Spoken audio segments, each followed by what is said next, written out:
Donc bienvenue à Louvain-la-Neuve, même si ce n'est pas le premier jour. Bienvenue à l'Université catholique de Louvain, bienvenue à la Faculté des sciences ici. Et moi-même, je suis professeur, je m'appelle Yann Govars, j'enseigne en particulier en première année des études de physique et de mathématiques. Et je suis heureux qu'un étudiant de troisième année de physique, du troisième baccalauréat en physique, ait pu venir et se rejoindre à moi pour répondre alors spécifiquement aux questions que vous auriez sur la vie étudiante, plutôt sur le campus. Et Alexandre Lilot, qui, dès que j'ai sollicité quelques étudiants volontaires, il s'est manifesté, je dirais, dans la demi-heure par courrier électronique. Et je suis fort content, puisque ce n'est pas la première fois qu'il fait ce genre d'exercice en tant qu'ambassadeur pour les études.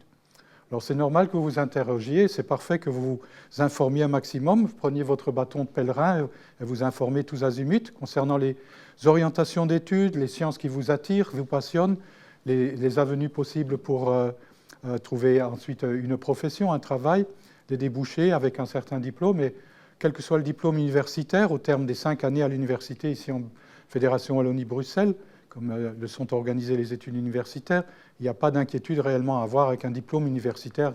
Bien des portes s'ouvrent et dans 5 ans, quand vous serez rentré à l'université l'année prochaine et 5 ans plus tard, dans 5 ans, il y a tant de nouveaux métiers qui vont exister, qui n'existent pas aujourd'hui encore. Et tout ce qui est sciences, technologies, engineering, mathématiques et sciences médicales, sciences biomédicales a besoin de gens qui ont une formation solide dans les sciences de base. Et la physique, c'est bien sûr une des grandes, merveilleuses sciences de base. Et le langage naturel de la physique sont les mathématiques. J'y reviendrai.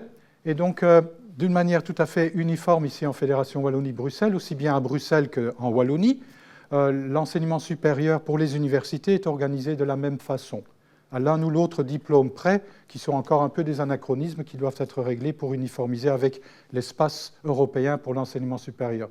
Donc vous le savez sans aucun doute, il y a 3 premières années qui sont organisées, qui sont maintenant les années de baccalauréat.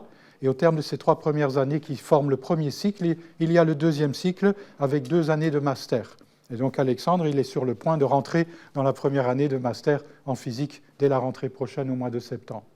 Donc 3 premières années de baccalauréat, et vous êtes venu spécifiquement pour la physique. Moi, je parle un peu pour l'école de physique, qui est une des écoles au sein de la faculté des sciences. Et la faculté des sciences est au sein du secteur des sciences et technologies. Et le secteur des sciences et technologies regroupe les facultés de sciences, des sciences de l'ingénieur, bio-ingénieur et d'architecture, mais également les instituts de recherche dans lesquels nos professeurs et les chercheurs et les mémorants, comme Alexandre dans 2 ans quand il fera son mémoire, des instituts de recherche dans lesquels les recherches sont poursuivies. Il y a cette organisation un peu complémentaire et duale entre enseignement et recherche.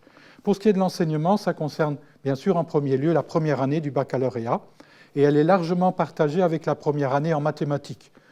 Jusqu'à quelques années, le programme était identique pour mathématiques et physique. Maintenant, il y a quelques différences. Mais comme vous le savez, la mécanique de Newton, par exemple, Isaac Newton, il a inventé l'analyse des fonctions parce qu'il avait besoin de ces mathématiques-là qui n'existaient pas encore pour formuler la mécanique de Newton. Et depuis toujours, même si on remonte aux Grecs anciens, la réflexion sur l'interrogation du monde matériel autour de nous et le questionnement du langage à utiliser, à savoir les mathématiques, ont toujours progressé ensemble de concert. Donc la première année du bachelier en physique, c'est en quelque sorte une mise en route en s'appuyant sur les acquis que vous avez déjà de l'enseignement secondaire, aussi bien en mathématiques qu'en physique. Le cours de physique que je donne actuellement en première année, c'est un cours de mécanique dont l'objet premier, c'est la mécanique de Newton. Et on revoit des choses qui sont déjà discutées en mécanique à l'école, l'enseignement secondaire que vous connaissez bien, mais avec un langage mathématique tout à fait professionnel. On devient des pros de la mécanique de Newton, tous les outils mathématiques adéquats, qui en parallèle sont développés dans les cours de mathématiques également au cours de l'année, en commençant le premier quadrimestre, mais aussi au second quadrimestre, des cours d'analyse, que vous connaissez, les fonctions, les dérivées, les intégrales, mais généralisées ensuite à des fonctions de plusieurs variables, tous les outils nécessaires pour décrire, par exemple, le monde autour de nous. Un cours d'algèbre, l'algèbre avec les matrices, les polynômes, toutes ces choses-là purement algébriques, sont des très belles mathématiques. Moi, j'aime beaucoup les mathématiques. Je suis un physicien théoricien. Vous demandez à Alexandre, il a dû en boire un peu des mathématiques dans mes cours de physique. Bon. Et alors, au second quadrimestre, il y a un cours de géométrie que les physiciens suivent également, parce qu'il faut savoir décrire les structures des surfaces, des plans, des structures plus générales, un peu le début de la géométrie, qui n'est plus la géométrie plane, euclidienne, mais celle de la relativité restreinte et de la relativité générale, par exemple. d'autres cours encore plus avancés de mécanique, tout ça en première année, ou d'informatique, ou les acquis de l'analyse numérique pour résoudre des équations dans lesquelles il y a des dérivés qui apparaissent et pour lesquelles il faut bien souvent aujourd'hui, heureusement, on a l'utilité des ordinateurs, concevoir une résolution de façon numérique. Il y a également une activité en anglais, parce que la langue naturelle des sciences aujourd'hui dans le monde reste encore et toujours l'anglais. Et donc on suppose connu un minimum d'un usage passif de votre part de l'anglais. Si vous ne connaissez pas, ce n'est pas grave, il y a une formation prévue en anglais qui commence à la base dès la première année. Si on est déjà bien solide en anglais, on peut être dispensé de ce cours en première année, après un petit test. Et donc, il y a cet acquis en parallèle de l'anglais qui se poursuit au cours des 5 années d'études.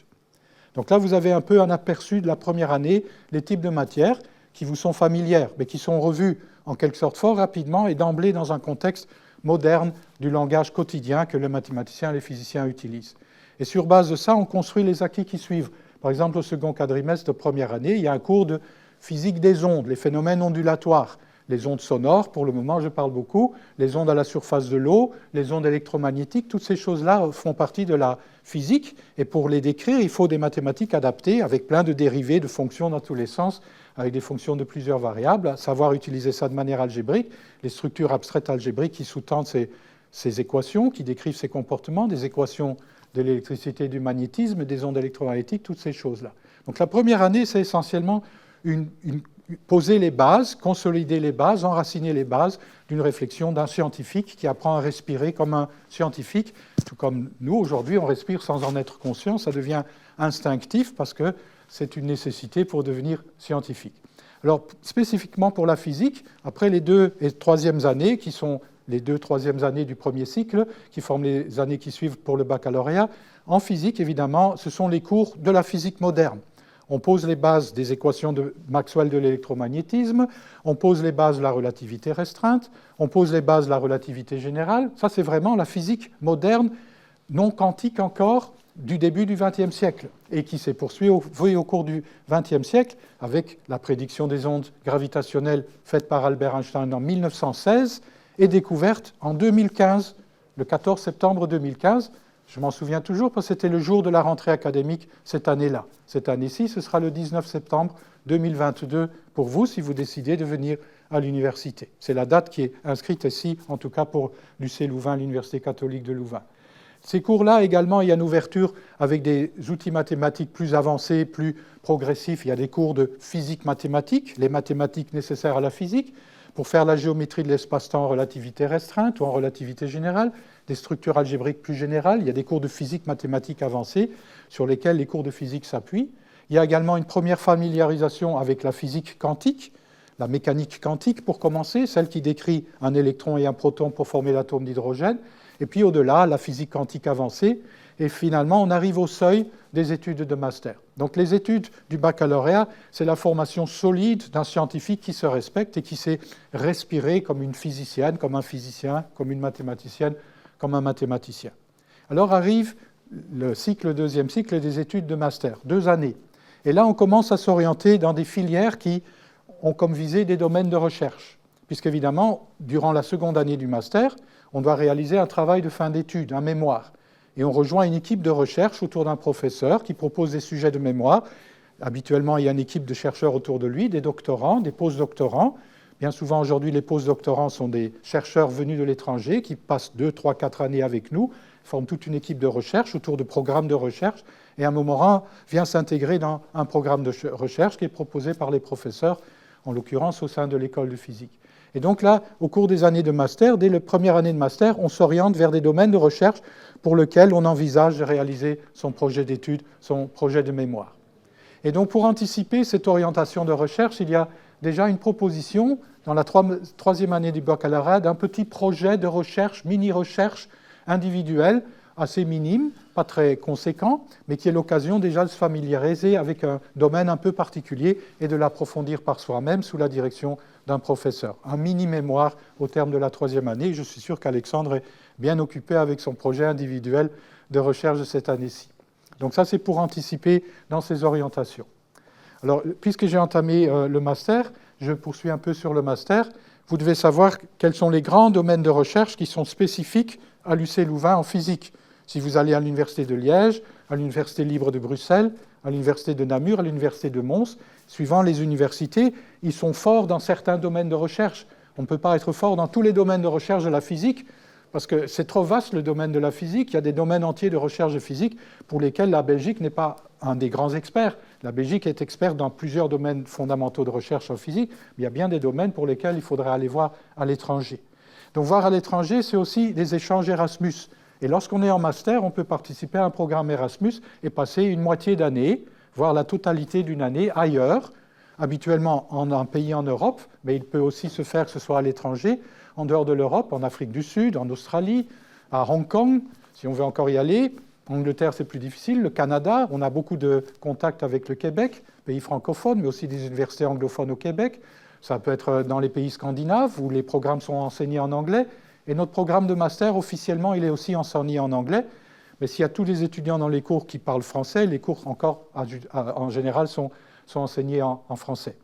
Donc un des domaines de pointe dans lesquels nous sommes fort actifs, c'est la recherche de la physique des hautes énergies, la physique des particules élémentaires, des interactions fondamentales, celle que l'on fait au CERN, mais qui de plus en plus se développe de concert avec la physique de la cosmologie, de l'astrophysique, de la physique des particules en astrophysique et les ondes gravitationnelles. Donc là, nous avons un groupe très solide qui travaille depuis de nombreuses années au CERN, et également un collègue, Giacomo Bruno, qui est en train de développer toute une activité. Il a déjà un solide groupe de recherche de postdoc et de doctorants autour de lui vers les ondes gravitationnelles. Et les ondes gravitationnelles, c'est la physique du XXIe siècle. Et vous êtes les jeunes du XXIe siècle. Donc la physique qui est en train de se développer, c'est celle dans laquelle vous pourrez vous embarquer dans 4 ans, quand vous serez en 2e année de master, pour faire le master. Vous avez certainement, on voit régulièrement à la télévision, Jean-Pascal Van Ypersele, Hugo Gauss, Michel Crucifix, François Massonnet, des grands experts de modélisation climatique, de climatologie en Belgique. Ici, nous avons formé de nombreux experts en climatologie que l'on voit aussi maintenant à la télé, qui sont attachés par exemple à l'université de Liège. Xavier Fedweiss, il a fait son doctorat ici. Et l'activité principalement, c'est la modélisation par ordinateur, la modélisation numérique de tous ces enjeux qui sont liés au climat. Sur les petites échelles de temps, les petites échelles de distance, les grandes échelles de temps, les grandes échelles de distance, tous ces éléments-là. Alors il y a une autre composante de recherche autour de la matière condensée au niveau atomique et moléculaire, avec la physique des lasers, l'optique quantique. C'est un domaine d'avenir également. Tout ce qui est télécommunication, fibre optique, ça utilise l'optique quantique. Donc là, il y a toute une activité de recherche qui s'appuie sur un institut de recherche qui n'est pas celui de maths et de physique, mais de matière condensée et de nanophysique. Et ça, ce sont les domaines de recherche principaux attachés aux professeurs qui enseignent dans l'école de physique. Il y a aussi de la recherche en didactique des sciences et de la physique. Vous le savez, pour devenir professeur du secondaire, et il en manque des bons professeurs du secondaire pour les sciences de base, en particulier la physique, il y a toute une formation que l'on peut acquérir via le canal des universités. Il y a une réforme en cours pour réorganiser ça en Fédération Wallonie-Bruxelles, mais actuellement, ça fait partie encore de la formation en physique. Donc j'ai tâché en quelques minutes de vous donner un panorama un peu des orientations de physique. Et alors bien sûr, en master, il y a des cours de pointe spécialisés suivant les orientations que vous aurez choisies. Il y a plusieurs filières dans lesquelles on panache un choix de cours, de cosmologie, d'expansion de l'univers. Cette université est celle où Georges Lemaître, le père de la théorie du Big Bang, était professeur. Il était à peine plus âgé que vous qu'il a inventé la théorie du Big Bang. Ce n'était pas à Louvain-la-Neuve, c'était dans la ville de Leuven. Mais ici, sur la place des sciences, où vous êtes passé, probablement, il y a Georges Lemaître qui donne cours devant ces fameuses courbes qui donnent l'expansion de l'univers. Et on a confirmé ces prédictions en 1998, mais il les avait faites en 1931. Donc il est un précurseur et il avait proposé en 1931 des choses qui sont encore tout à fait d'actualité aujourd'hui. Mais là, je me laisse emporter un peu par cette passion qu'on a pour la recherche et l'interrogation sur le monde, du plus grandes échelles ou plus petites échelles, tout ça se rejoint. Alors peut-être de façon un peu plus concrète, quand vous rentrez en première année, au premier quadrimestre, on est un peu bombardé de cours, il faut un peu s'accrocher pour survivre, mais en moyenne, il y a environ 25 heures par semaine d'activité dans les auditoires. Les cours, les séances d'exercice et les laboratoires. Pour la filière de physique, il y a un cours de chimie avec des laboratoires, j'ai oublié de le mentionner. Une semaine normale de travail, c'est 38 heures, 40 heures de travail, ce qui veut dire 25 et 40, il reste une quinzaine d'heures, et on suppose que les étudiants, par eux-mêmes, ils travaillent aussi beaucoup, ils étudient par eux-mêmes, on leur donne des suggestions pour approfondir par eux-mêmes les matières qu'ils sont occupés d'étudier. Mais en première année, on n'est pas laissé à soi-même. Chaque semaine, dans l'horaire est prévue une plage de 2 heures pour des monitorats. C'est-à-dire que durant 2 heures, pour le cours de mécanique, c'est moi-même qui les assure, ces monitorats. Suivant les professeurs, ça peut être un assistant. On est là pendant 2 heures à discuter avec les étudiants de tout et de tout. Toutes les questions qui se posent sur un cours, un autre cours, ou des problèmes qu'on rencontre pour trouver un logement, ou des questions plus pratiques. On peut donner quelques conseils. Il y a des services à l'université pour accompagner les étudiants, le service d'aide, sur toutes sortes de volets, d'aide financière, d'aide psychologique, d'autres aides matérielles, d'administration pour des étudiants qui arrivent de l'étranger. Et donc on n'est pas laissé à soi-même, il y a un visage humain sur la façade de l'université. Dès la première minute où vous mettez les pieds dans un programme d'études, quelle que soit la faculté de l'université, et quelle que soit l'université ici en Belgique francophone et en Belgique néerlandophone également. Donc ça vous donne un peu l'ampleur du travail. Alors exceptionnellement, pour la première année, les cours du premier quadrimestre, si vous ne le réussissez pas, vous pouvez les présenter jusqu'à 3 fois sur la même année académique. La session de janvier, session de juin, session de septembre. Les années qui suivent, un cours du premier quadri, vous ne pouvez le présenter qu'en janvier et en septembre, et un cours du second quadri uniquement en juin et en septembre. Mais exceptionnellement, première année, les cours du premier quadri, vous pouvez les représenter également à la session du mois de juin. Donc tous les moyens sont mis en place en déant les limites du décret que le ministre Marcourt avait imposé à l'époque, le décret qui règle aujourd'hui l'enseignement supérieur en Belgique francophone. Dans ces limites-là, tout est mis en place pour essayer au maximum que vous puissiez déjà au terme de la première année aboutir avec la réussite des 60 crédits qui sont inscrits au programme. Actuellement, si on réussit 45, on peut passer à l'année suivante, mais dès l'année prochaine, cette clause-là sera modifiée. Même si on n'a pas réussi les 60, on peut peut-être anticiper quelques cours de deuxième année, mais en tout cas, au terme des 2 ans, il faut avoir réussi les 60 crédits de la première année. Il y a des gens aujourd'hui qui arrivent à la deuxième année de master et qui ont encore un cours de première année, premier baccalauréat à réussir. Ça, c'est contre-productif de manière complète. Donc, les 15 minutes pour essayer de présenter un peu les études sont déjà passées. J'ai donné beaucoup d'informations, un peu de trop. J'ai essayé de couvrir ce que je pensais être des points importants, sans qu'il n'y ait rien de projeté derrière moi ou qui ait été écrit au tableau. Et maintenant, on peut ouvrir la période de temps, parce qu'à 1h30, il y a des étudiants de géographie qui vont venir pour tâcher de répondre à toutes les questions que vous vous posez. L'heure est maintenant pour ce type de questions. On tâchera de répondre au mieux. Et en particulier, Alexandre est là aussi pour répondre du point de vue étudiant. Point de vue étudiant, ici sur le campus, il y a des quotas projets, où sont des étudiants qui se regroupent et proposent à l'université un projet pour l'année. Et le quota projet réalise un projet qui est au bénéfice des étudiants et de l'université. Donc il y a tant et tant de quotas projets. Entre autres, il y a un quota astro qui s'occupe de faire la promotion de l'astronomie, qui existe depuis plus de 20 ans, qui a le soutien de l'université, du département de l'école de physique, de la faculté des sciences. Et il y a comme ça tant et plus de quotas projets. Je ne serais pas surpris qu'Alexandre soit lié au quota projet Cotangente, qui fait aussi des monitorats pour les étudiants de première année, pour les cours de maths, de physique et d'informatique partout sur le campus.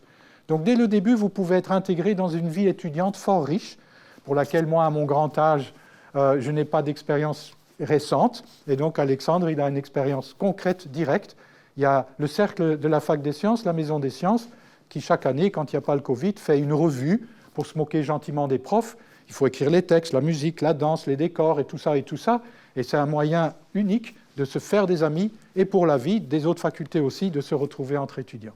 Donc n'hésitez pas maintenant, moi je parle toujours beaucoup trop, et dans les cours, les pauvres ils prennent note de ce que je dis et ça va très vite. Donc vous voyez, il sourit parce qu'il a dû souffrir toutes ces années qu'il a suivi des cours avec moi. Il est temps que j'arrête. Et alors sans doute on va arrêter de filmer les choses aussi, et alors nous pouvons avoir ce débat ouvert. Et toute question à la bienvenue, n'hésitez pas à poser les questions qui vous passent par la tête. Vous êtes venus pour vous informer. Merci.